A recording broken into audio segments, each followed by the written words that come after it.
Nhưng không chú ba đâu. Chú Tết, Tết À, Tết à? Tỏ thẳng à? Đâu nhỉ? À, là đường. Nhanh không này? Nhanh tắt đường rồi đấy. Anh sẵn sàng chị anh lấy Rồi đấy, chụp ảnh. Anh đi cầm hoa. Em đi mua anh. Bây giờ thế này anh còn cưa được ai nữa nhỉ? Phan Ký. Đi sao yêu? Mình đâu, tôi đâu. Vào đây, cả nhà vào đây. Nó có em kèo đây. Có mặt là được em. Ra đây. Kéo lại trước này.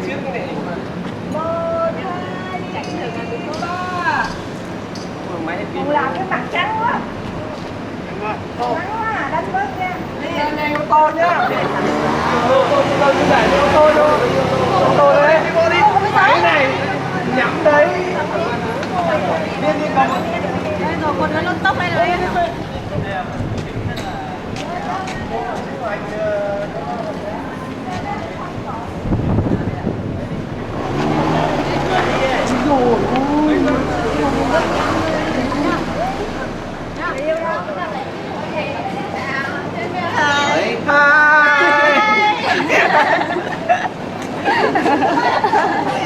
Hồn nhiên.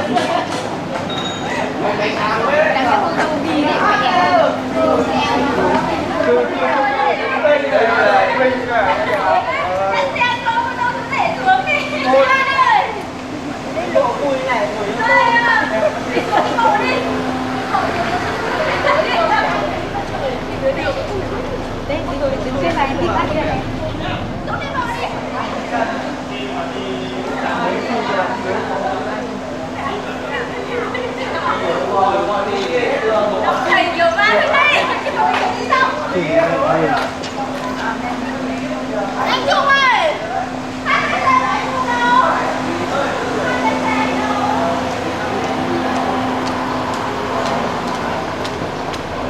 Mình không đi đây.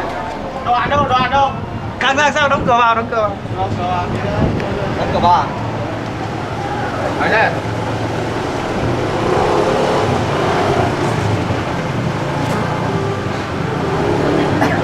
Anh chỗ này chói lắm, bởi vì mặt trời này chói lắm.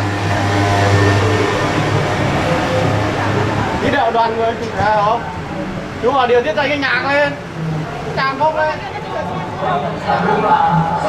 Thì nghe nói thì tôi phải cho với bạn trẻ yêu trai và ngọc thức phát giả hạnh bước đường vòng quanh và đúng là hôm nay thì hai bạn chung một nhà chẳng khác nào như bước đã đặt kề bên nhau vâng kính thưa quý vị khán giả học viện của chúng tôi đã hài lòng Đóng cửa cho có chữ này đi.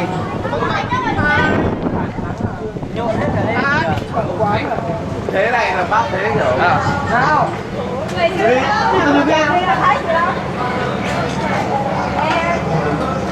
Đứng tất cả anh em vào chụp luôn.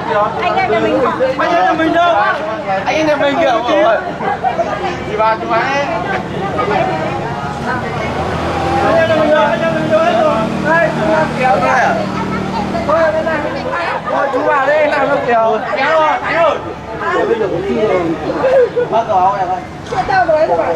Để em điều khiển cho lối rồi. Anh hai. Rồi. Em kéo vào đây. Phải thế nào đây? Tính quay đây. Đứng đi. Đến đây thì đâu phải đúng không? Coi hơi ca sĩ nhỉ, cái chú liên tục đi. Ok.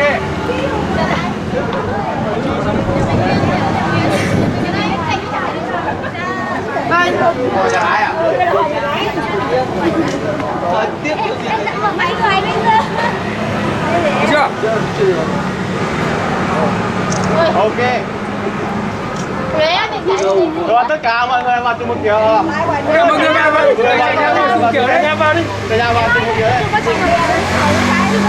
Đấy,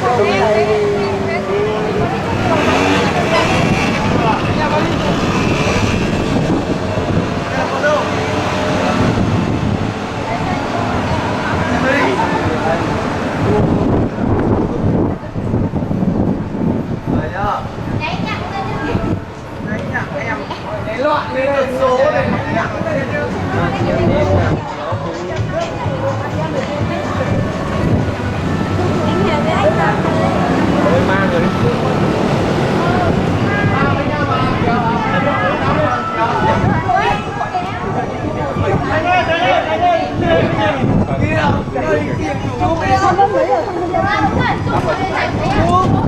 Chưa phải là thế mà chú. Chân chưa. Chân. Em ơi,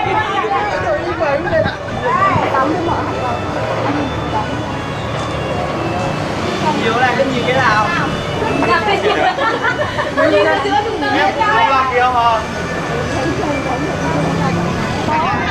Hai phong hai tảo. Ui. Cái nó nóng éo lần nữa. Đây.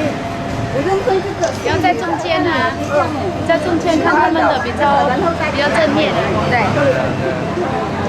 ，người em thấy nè.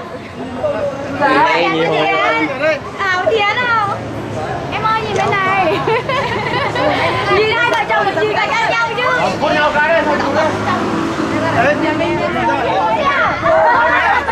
Cái ba chị gì cũng sẽ nhận.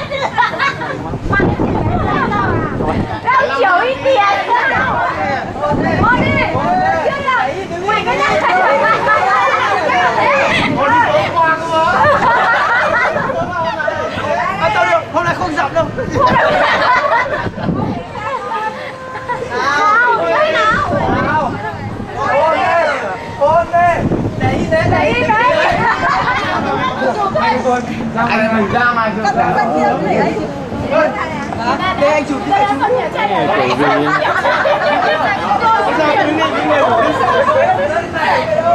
Vào đây.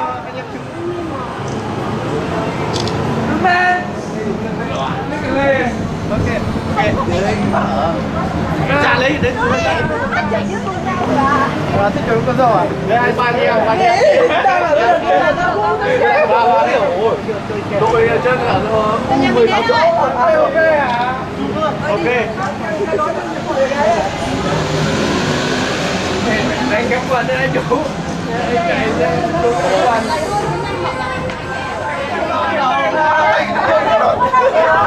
Đây. Mày ổn cái áo trắng anh mà đừng lên là. Ba em lại tiến lại lần nữa.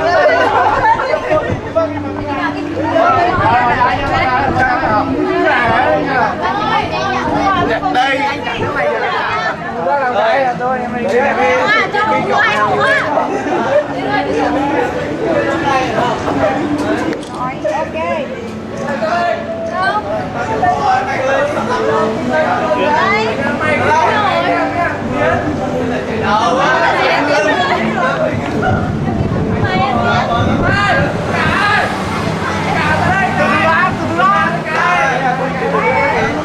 đây hả?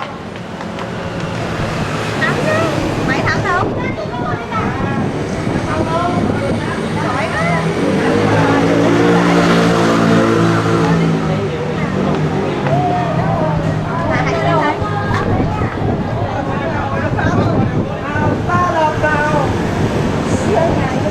Có đi vào nhà đâu? Thằng nào là thằng nào? Tối về tao chụp cho mày. Tối về tao chụp cho mày. Thôi đi vào nhà đi anh nhá ơi.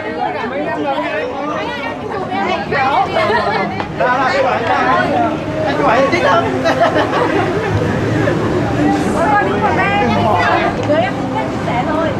Vào đi. Thôi anh em mình không chụp nữa.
Hãy subscribe cho kênh Ghiền Mì Gõ để không bỏ lỡ